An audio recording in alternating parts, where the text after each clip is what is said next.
sa Papa Dudut Stories, ikaw ay hindi nag-iisa.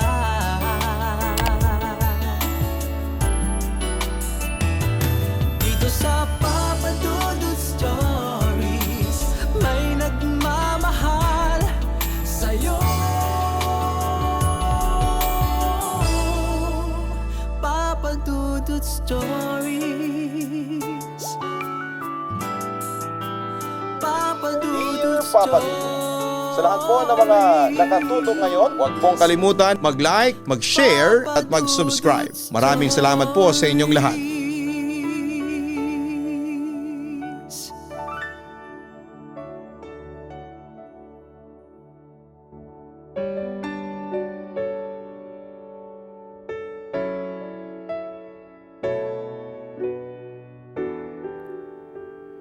Isang magandang gabi sa inyong lahat, lalo na sa mga subscribers at nakikinig sa iyong YouTube channel palagi. Isa ako sa mga nahok sa channel na ito, pati na rin sa programa mo sa radyo. Kaya nga idol na idol kita, Papa Dudut. Siya nga pala, itago nyo na lamang ako sa pangalang Meg. May ikikwento ako sa inyo. Actually, matagal na itong nangyari sa akin pero tandang-tanda ko pa. At parang sariwa lang sa akin, sa aking alaala. Papa Dudut, may boyfriend ako na itago na lang natin sa pangalang Dorian. Nagkakilala kami ni Dorian sa isang festival dito sa Quezon. Matagal na akong may gusto kay Dorian dahil nga sa gwapo ito. Kaya naman ang ipakilala ito sa akin ay hindi agad ako tumanggi. Sino ba naman ako para tumanggi? Si Dorian na yan eh. 2005 kami nagkakilala at pagkakilala namin noon ni Dorian, ang magsisilbi palang daan para magkaroon ako ng forever. Si Dorian, ang tao na kung titingnan mo ay parang suplado at mayabang. Dahil nga sa itsura nito. Kaya hindi ko lubos akalain na liligawan ako nito. Isang taon ding nanligaw sa akin si Dorian kaya alam kong seryoso ito. Papa Dudut, hindi naman ako pangit. Pero hindi rin naman ako maganda. Lagi kong sinasabi kay Dorian na mapapahiya lang ito pag naging girlfriend niya ako. Ano ba namang pakialam nila? Ako naman ang magiging boyfriend mo, hindi sila. Huwag mo silang intindihin. Sobrang ganda mo nga sa paningin ko eh. Yan ang laging sinasabi sa akin ni Dorian. Sinagot ko siya ng June 4, 2007. Isang taon at 5 buwan din ako nitong niligawan. Legal kami sa pamilya ko at sa pamilya niya kaya naman sobrang proud na proud ako kay Dorian. Nung naging kami, doon ko talaga nakilala ang totoong Dorian. Sobrang bait nito. Mapagmahal, sa kaibigan at pamilya. Matulungin sa kapwa. Sa madaling salita ay si Dorian ay handsome inside and out. Sa tagal ng pinagsamahan namin ni Dorian, hindi pa kami nag-aaway ng sobrang lala kahit na kailan. Dahil bago pa lamang ang away namin ay nilalambing na niya at sinusuyo ako. Hindi lumalampas ang birthday, New Year, Christmas, monthsary at anniversary namin na wala siyang sorpresa sa akin. Kung siguro ngayon kami ni Dorian, baka may relationship goals kami. Kahit wala ng extra budget si Dorian, ibibili at ibibili pa rin ako ng mga gamit na hindi ko naman hinihingi. Magtitipid si Dorian para lamang pasayahin ako. So eto na nga, ayoko na kayong inggitin sa relationship namin, Papa Dudut. Anniversary namin ni Dorian, 5 taon na kami. Tinext ko si Dorian na pumunta sa bahay dahil gusto siyang makausap ni Papa. Balikbayan noon si Papa at umuwi lang siya para makilala si Dorian. Mahalaga sa akin ang araw na ito dahil ngayon mag-uusap ng personal ang dalawang lalaki sa buhay ko. Pinaghandaan ko talaga ito at niluto ko lahat ng paborito nilang pagkain. Siyempre katulong ko si Mama. Sabi ni Dorian, 6 PM nandito na siya sa bahay. 30 minutes lang ang biyahe papunta dito sa amin hanggang kila Dorian kung nakamonitor ka. Hinintay ko siya sa terrace, 6:30 na pero wala pa rin si Dorian. Nasa isip ko na baka matraffic lang. Hindi na nakamonitor pa sa sobrang excited. 7 PM ay wala pa rin si Dorian at nag-alala na kaming lahat sa bahay. I-text mo nga Meg, baka naman may dinaanan lang. Pinapalakas ni Papa yung loob ko. Kilala ko si Dorian kahit kailan ay hindi pa ito nagbitaw ng salita na hindi niya ginawa. Kaya naman tinext ko si Dorian. Dorian, nasan ka na?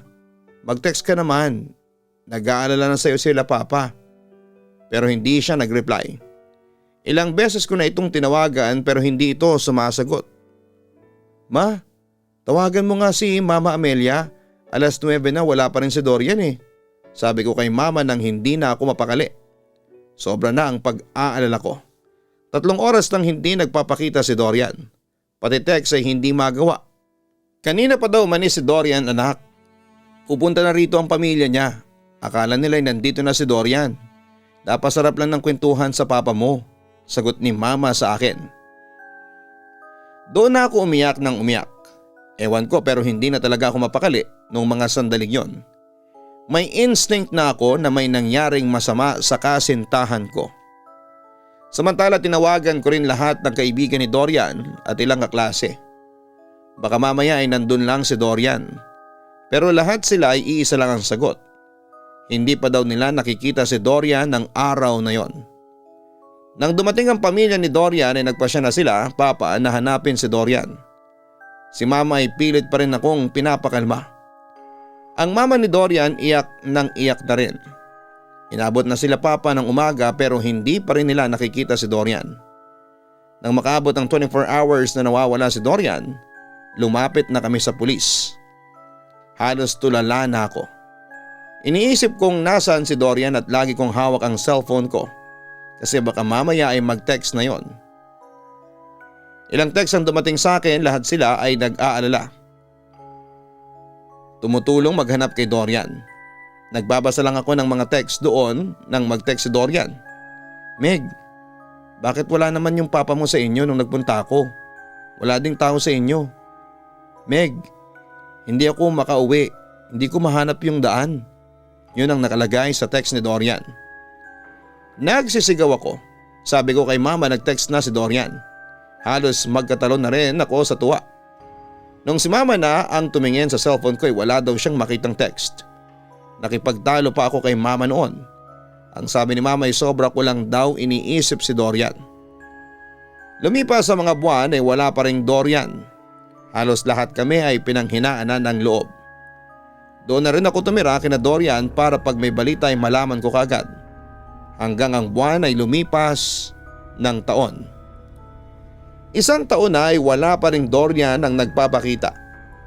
Pinatigil na rin ng pamilya ni Dorian ang paghahanap sa kanya. Halos lahat ng tao ay sinasabi na patay na daw si Dorian. Hindi ako naniniwala na patay na si Dorian. Maniniwala lamang ako kapag nakita ko mismo ng 2 mata ko ang bangkay nito.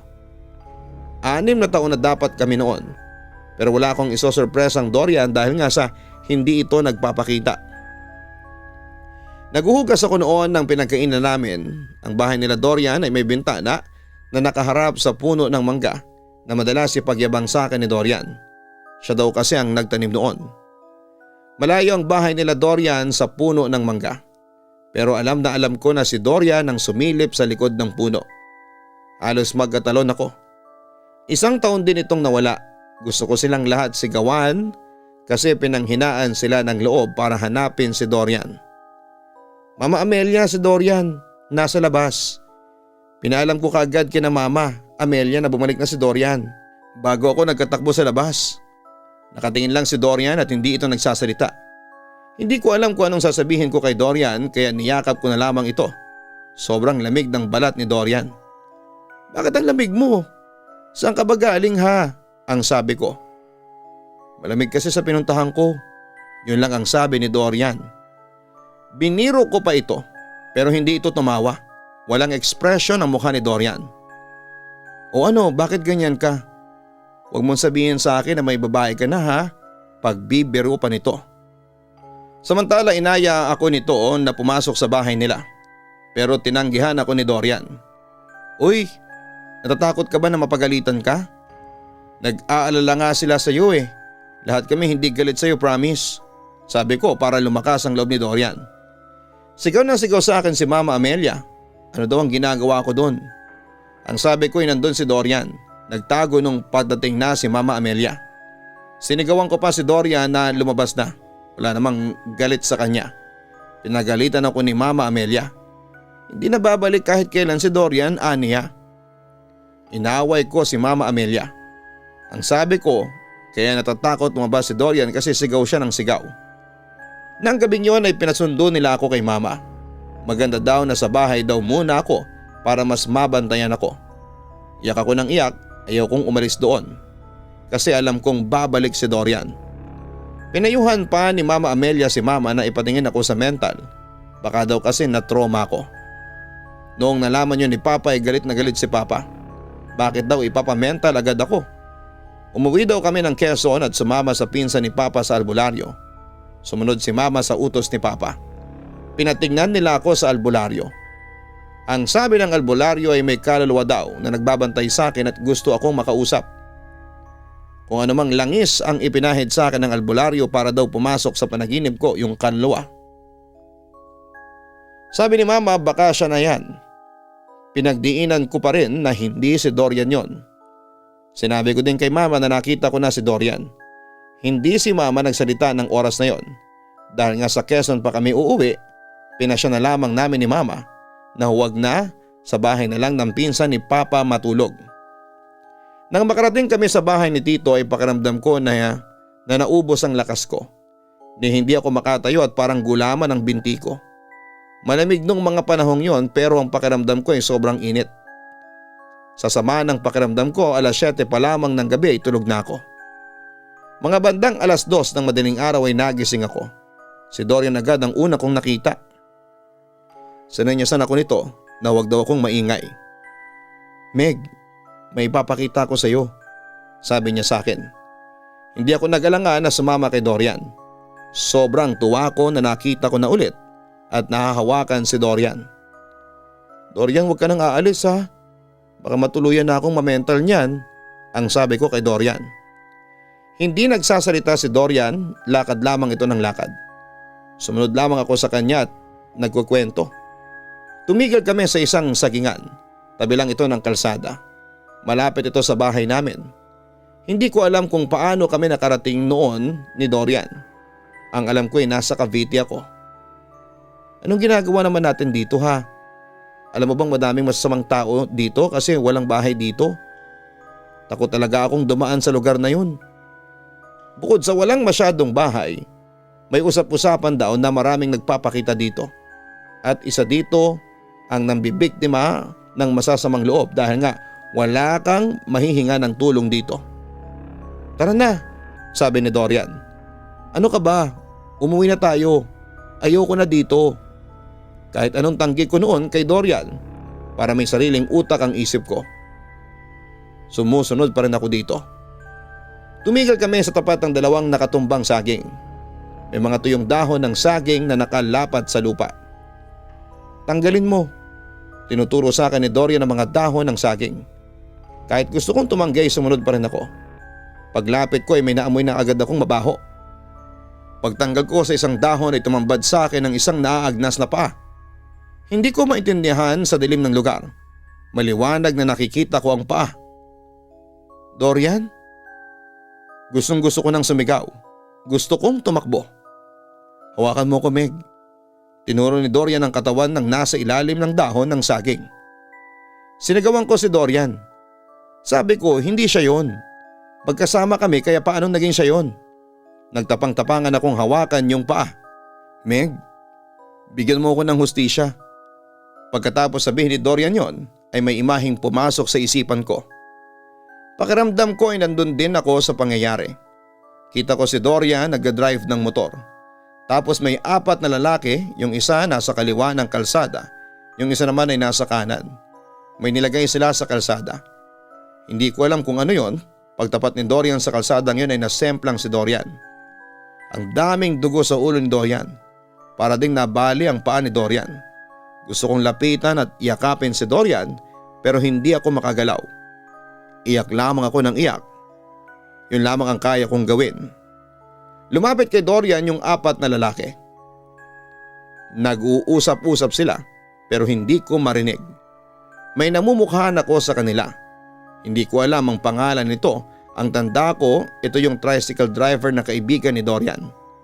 Nabasa ko sa bibig nito na sinasabi niya na si Dorian ang biktima nila. Binatukan ito ng mga kasama niya bago nila pilit itayo si Dorian at kinapkapan ng gamit. Kinuha nila lahat ng dapat makuha kay Dorian. Sa kanila walang awang hinila si Dorian papasok sa sangingan. Gusto ko silang murahin, kita ko sa mukha ni Dorian na nasasaktan na ito.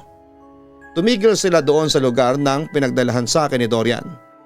May pilit silang sinusubo kay Dorian na plastic. Awang-awa ako kay Dorian. Hirap na ito. Patayin niyo na lang. Paulit-ulit kong sinisigaw kahit alam kong hindi nila ako naririnig. Gustong-gusto ko nang patayin na lang si Dorian dahil hirap na ito sa ginagawa nila. Pinaglalaruan pa nila si Dorian. Hinahampas nila ng kahoy hanggang sa lumapit yung isang lalaki at sinaksak si Dorian sa leeg. Parang umahon ako sa pagkakalunod ng magising ako. Iyak ako ng iyak at si mama ay nasa tabi ko. Sigaw daw ko ng sigaw at si Dorian daw ang tinatawag ko. Inaya ko na si mama na umuwi at ang sabi ko ay alam ko na kung nasaan si Dorian. Agad kami pumunta sa bahay ni Mama Amelia at ikinuwento ko sa kanya ang mensaheng ipinakita sa akin ni Dorian. Iyak ng iyak si Mama Amelia habang sinasalaysay ko ang totoong nangyari. Tumawag muna si Mama Amelia ng pulis. Noong nandun na kami papadudot, sinimulan nilang maghukay sa itinuro kong kinalilibingan ni Dorian. Nandun nga mga buto ni Dorian. Nakilala ko yung damit na suot nito. Bigay yun ni Mama noong birthday niya. Nagpa siya ang pamilya na i-cremate na lamang ang boyfriend ko para matahimik na ito sa wakas. After a month, siguro pagkatapos ng pagkakadiscover ng bangkay ng boyfriend ko, ay nahuli na rin ang mga pumatay kay Dorian. Pero nagimbal kami sa aming nalaman na yung 4 na pumatay ay napag-utusan lang pala. At ang mastermind sa pagpatay kay Dorian, ang kanyang half-brother na si Daryl. Kusa namang sumuko si Daryl sa pulisya at inihayag nito ang tunay na motibo sa pagpatay sa kanyang kapatid. Naiinggit daw ito sa academic achievements ni Dorian. Na-insecure din daw sa kanyang half-brother kasi palagi daw silang naipagkukumparang dalawa. Idagdag pa ang sakit ng pagiging bastardo. Mas pinupuri at pinapahalagan daw si Dorian kesa sa kanya. Kaya isang araw ay nagpasya na si Daryl na tapusin na lamang ang kanyang paghihirap.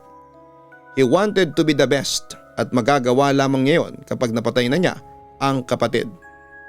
At nag-succeed siya sa part na yon. Anyway, hindi nagtagal ay nasintensyahan din si Daryl ng life imprisonment. At proud pa siyang sabihin sa lahat na hindi siya nagsisisi sa kanyang ginawa. Papadudot, galit na galit talaga ako noon kay Daryl pero kinontrol ko na lamang ang sarili ko at sa halip ay pinayuhan ako na ipagdasal na lamang ang kaluluwa ni Dorian. At yun ang ginawa ko, Papadudot. Sinikap ko mag-move on at hindi nagtagal ay na-achieve ko rin ang forgiveness sa mga taong pumatay sa boyfriend ko.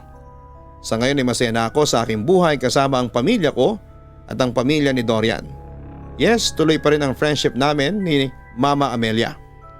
Bale siya na nga ang tumatayong second mother ko at kapag kasama ko si Mama Amelia ay parang kasama ko na rin ang anak niya. Papadudot, hanggang dito na lamang po ang aking sulat. Sana'y mabasa niyo ito at mapiling i-upload sa inyong YouTube channel. Next time, ikukwento ko naman sa inyo ang aking love life pagkatapos ni Dorian. Muli, thank you and God bless sa inyong lahat. Lubos na gumagalang, Meg.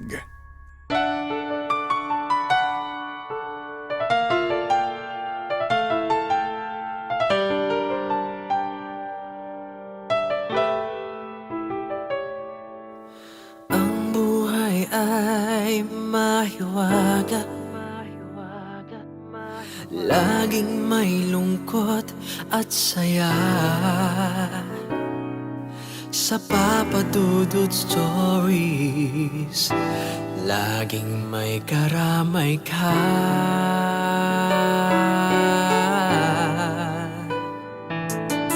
Mga problemang kay bigat, dito ay pakikinggan ka.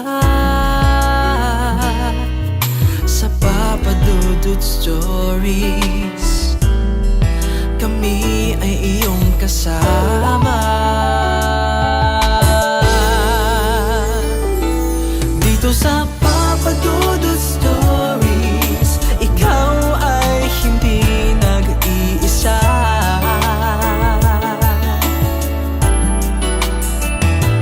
Dito sa Papa Dudut Stories, may nagmamahal sa'yo. Papa Dudut Stories, Papa Dudut Stories,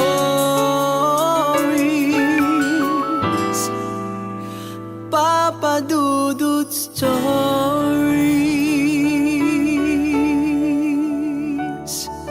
Hello mga ka-online, ako po ang inyong si Papa Dudut. Huwag kalimutan na mag-like, mag-share at mag-subscribe. Pindutin ang notification bell para mas maraming video ang mapanood ninyo. Maraming salamat po sa inyong walang sawang pagtitiwala.